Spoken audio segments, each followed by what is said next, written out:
Сәлем достар, сіздермен бірге онлайн English KZ. Кейбір кездері сіздер біреуге бір жақсылық жасап, ол кісі сізге ағылшын тілінде thank you деп айтса, қалай жауап береміз? Олардың бірнеше түрлері бар. Сіздермен бүгін сол сөздерді талқылайтын боламыз. Біріншісі, бір кісі сізге thank you деп айтады.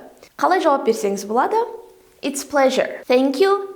It's my pleasure. Бұл жерде сіз бір кісі сізге алғысын білдірсе, ол кісіге мен үшін бұл ғанибет. Мен үшін бұл бір ғанибет деп жауап бергеніңіз болады. It's pleasure. Кейбір кездері бір кісі сізге алғыс білдірсе, сіз оқасы жоқ деп айтыңыз келеді. Ағылшын тілінде оқасы жоқ дегенің екі түрі бар. You can say you're welcome.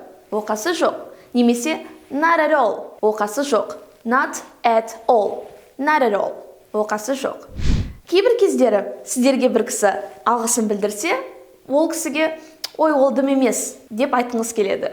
In English, if someone says thank you, you can say no worries. Уайымдама. No worries. Уайымдама. Басқа түрі no problem. Ол маған дым емес. Немесе без проблем деп айтады ғой. No problem. Келесі фразаны сіз бір кісі сізге алғысын білдіріп, ол кісіге оны ойламашы, немесе ол істегенімді ұмыта салсаң болады деп айтыңыз келсе, бір кісі сізге thank you деп айтса, сіз ол кісіге don't mention it. Don't mention it. Оны айтпасаң болады. Ұмыта сал деген мағынаны білдіреді. Don't mention it. Okay guys, hopefully these phrases are going to help you in your everyday English, and now you are going to say politely to someone who says thank you to you. Ал достар, енді сіздерге біреу алғысын білдірсе, ағылшын тілінде қалай жауап беруді үйренді деп үміттенеміз. Сіздермен бірге болған онлайн English KZ. Goodbye.